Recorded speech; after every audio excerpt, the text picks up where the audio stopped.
Bonjour, dans cette vidéo je voudrais vous présenter un générateur d'intensité. Alors ça sert à quoi? Un générateur d'intensité, comme son nom l'indique, ça permet d'avoir une intensité constante.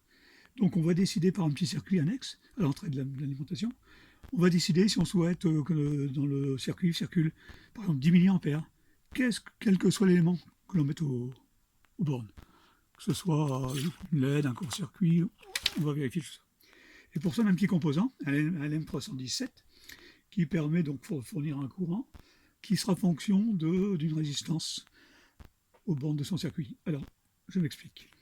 Ici, vous avez un composant LM317, ou 338 quand on veut aller plus fort en intensité, mais allez, c'est un 317. Il est composé d'une patte à droite qui est la patte d'entrée, donc si vous alimentez votre circuit en 12 volts, vous mettez 12 volts là-dessus. Ensuite, la patte de gauche, c'est la sortie, et la patte du milieu, entre la patte du milieu et l'entrée, l'entrée, je dis bien, vous mettez une résistance. Retrouvez ce schéma sur internet en tapant LM317, courant, il n'y a pas de problème.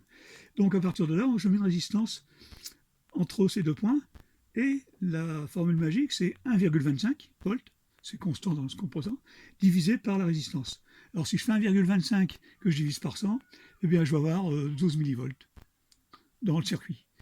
Si je mets le double, eh bien, deux fois de résistance plus forte, j'aurai 2 fois moins d'intensité. Alors là, j'ai mis 100 ohms entre ce point-là et ce point-là grâce à une petite boîte à décade. Ça correspond à une résistance de 100 ohms. Et puis là, j'ai alimenté en 12 volts. Ici, j'ai ma mesure de tension que je vais mesurer avec les pointes. Et là, ici, je mesure l'intensité. Bon, pour info, l'intensité est toujours mesurée de la même façon, c'est-à-dire que j'ai mis une résistance de 1 ohm en série avec le circuit, c'est pas gênant pour sa valeur très faible, et en mesurant la tension à sa borne, comme U égale RI, j'aurai donc une intensité, ça m'évite de le brancher en ampèremètre, qui est toujours difficile à régler et fragile. Donc allons-y. Donc j'ai mis donc, là on va vérifier, j'ai 12 volts 8 en entrée, je mets, alors maintenant mon circuit d'alimentation il démarre là, je mets donc ma LED entre là et là, et miracle, vous voyez que j'ai 10 milliampères. On peut changer de rang peut-être. Voilà, j'ai 10 milliampères. Et ma LED est éclairée. Et si j'ai au bord du LED, je vous avais dit, la ligne de rouge, il y a 1 volt 7. C'est ce que je retrouve. J'ai 1 volt 7 ici. Et donc j'ai 11 volts là ici. Alors attention, là il passe 10 milliampères. 11 volts multiplié par 10 milliampères, c'est pas grand chose. Donc la puissance P égale UI, la puissance qui est consommée en circuit, pas importante. Si j'avais 1 ampère, si j'avais ici un composant dont j'ai besoin de 1 ampère et qui fasse une. Et donc j'ai aussi une tension de 2 volts. S'il me reste ici 10 volts, attention, à 10 volts par 1 ampère, ça fait 10 watts. Lui, il va chauffer. Hein. Donc ça, c'est utilisé pourquoi? Ça peut être utilisé dans les cas de. Quand j'utilise un fil à couper, un fil en Cantal, un fil résistif pour couper du pollen extrudé, bien la température du fil est exactement en fonction de l'intensité. Donc là, j'aurai une intensité de 1 ampère, par exemple, si c'est le besoin, et ensuite que je prends un fil court, long, on s'en fiche, j'ai rien à régler, ça va générer. Alors là, alors je vous ai fait une manip, alors je vous ai dit que avec une LED, bah, c'était bon. Bon, bah, je vais en mettre une deuxième en série. C'est une rouge opaque, mais enfin, c'est pareil. Et puis là, vous allez voir que pour les deux s'allument, l'autre c'est une vieille génération, elle s'allume un peu moins, mais donc j'ai toujours mes 10 milliampères. Hein. Alors plus fort, allez, on n'arrête pas le faux. Là, je vais enlever tout ça. Et je vais faire un court-circuit. En fait, non, parce qu'il y a une résistance d'un ohm derrière, mais c'est pratiquement un court-circuit. Et bien, dans le court-circuit, dans le fil là, voilà, il circule 10 milliampères. Il n'y a pas de souci. Donc, voilà l'explication du générateur de courant, comment ça fonctionne. Donc, à partir d'un point, on génère une intensité, et à partir de là, on va donc, le petit circuit va s'arranger pour toujours générer 1 ampère, l'intensité demandée. Là, j'ai dit 10 milliampères. Allez, si je veux mettre, allez, je vais mettre autre chose, je vais mettre un peu tout ça.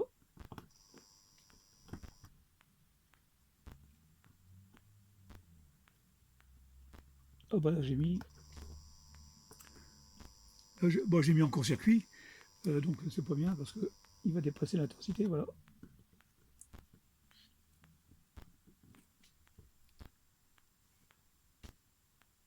Là, j'ai mis 9, 5, allez, 0,2. Je modifie la résistance afin de vérifier. Voilà, par exemple, j'ai généré 500 mA. Alors attention, on va faire une manip.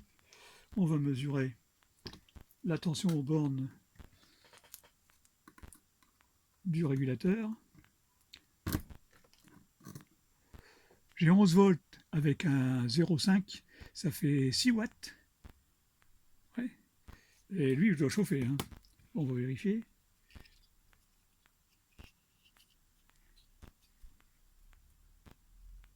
Vous voyez, il est monté à 50 degrés là. Il est à 50 degrés. Pourquoi? Ben parce que U égale RI, P égale UI, et donc ben ça génère une certaine puissance, et puis lui, là, il est en train de chauffer gentiment à 40 degrés. Et donc si je m'allais, évidemment, si je l'enlève, et si je mets je remets mes LED,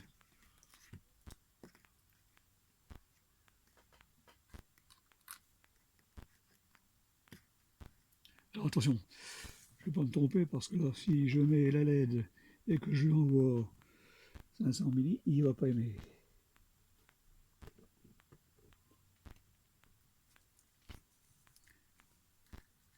Voilà. Donc voilà, je génère mes 0,1... Oh, ouais, 120 milliards, je me suis trompé de... Ouais, ouais, ouais, costaud quand même. Et puis là, on va voir que la température, bien évidemment, 25, 28, 30, elle monte encore. Ouais. C'est ma boîte à D4 qui est peut-être pas très... Ah ouais, j'ai mis 10 ohms, évidemment. C'est pour ça que ça n'a pas aimé.